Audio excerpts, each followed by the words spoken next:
حضرت زینب سلام علیہا.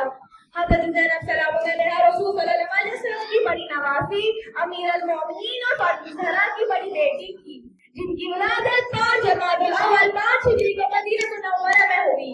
جب جناب زینب سلام علیہا کی ولادت ہوئی تو رسول صلی اللہ علیہ وسلم سفر پر تھے.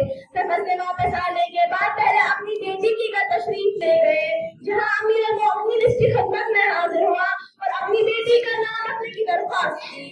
رسول نے فرمایا میں نام رکھنے میں اللہ پر کوئی سبقت نہیں کروں گا. اسی وقت جبرائیل امین علیہ السلام کی فرمایا اللہ نے اس بیٹی کا نام لوح محفوظ میں زینب رکھا ہے. زینب یعنی اپنے باپ کی زینت. بے شک جیسا نام تھا ویسے ہی کام کیے.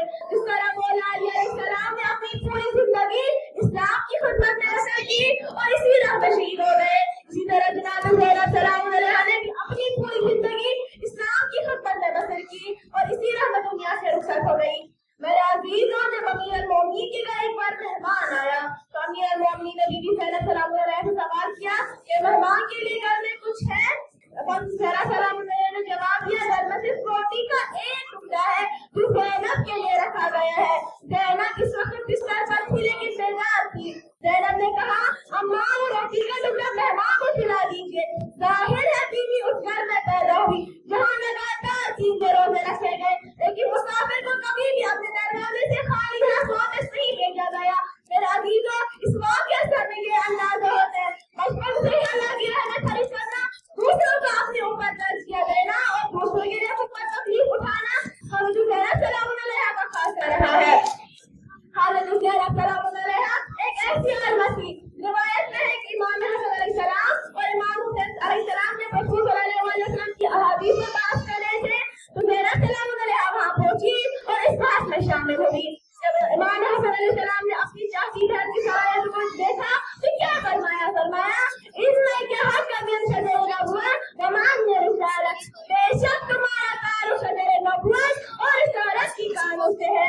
کوفہ میں کیا کے دوران زینب سلام علیہا نے وہاں کی خواتین کو تفسیر قرآن کی تعلیم دی. جناب زینب سلام علیہا ایسی آبدہ خاتون تھی اس نے شام غریبہ کے حالات کرالے یا اس کے بعد اس کی نماز کبھی قضا نہیں ہوئی. میرے عزیزوں جب ہم بی بی علیہ السلام کی اس سیرت کو ذرا بھی توجہ دیتے ہیں، زینب اس خاتون کا نام ہے جس نے کام شریف میں رسول صلی اللہ علیہ وسلم جیسے نانا فاطمہ زہرا سلام علیہا ماں کی جیسی ماں کی برا کی مصیبتیں برداشت کی، پھر امیر المومنین جیسے عظیم باپ کی برا کی مصیبتیں برداشت کی. اسی کے 10 سال بعد امام حسن علیہ السلام نے چاہتے بار کی مصیبتیں برداشت کی. میرے عزیزوں ایک خاتون تو خاتون ایک مرد بھی ایسی مصیبتیں برداشت نہیں کر سکتا. اس وقت راہ ہدایت میں ثابت کرنا رکھنا بہت مشکل ہو جاتا.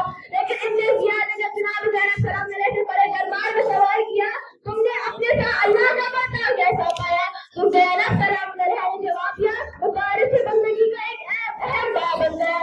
مارائی تینا جمیلا مارائی تینا جمیلا. اللہ کی قسم میں نے حسن سلوک اور بلائی کے سوا کچھ نہیں دیکھا. میرا عزیزہ یہ بات نہ وہی عورت کہہ سکتی ہے جس نے آگوش میں تربیت پائی ہو. آج ہم سب جمع ہوئے تاکہ کچھ حاصل کر سکے. ہمیں جناب زینب سلام علیہا کی اس زندگی سے کیا سبق ملتا ہے؟ جب بھی آپ کے گھر مہمان آئے تو اس کی مہمان نوازی کرے، چاہے خود کو تکلیف کیوں نہ اٹھانی پڑے. علم سیکھے اور سکھانے میں دل لگائے. میرے عزیز اپنے ہاتھوں کو بلند کرو اور اللہ سے یہ دعا کرو اے خدایا ہمیں جناب زینب سلام علیہا کی چادر نصیب عطا فرمائے. میرے خدایا ہمیں جناب زینب سلام علیہا کی نقش قدموں میں چلنے کی توفیق عطا فرمائے. اللہم اجل ولی الفراج آمین و سلام علیکم.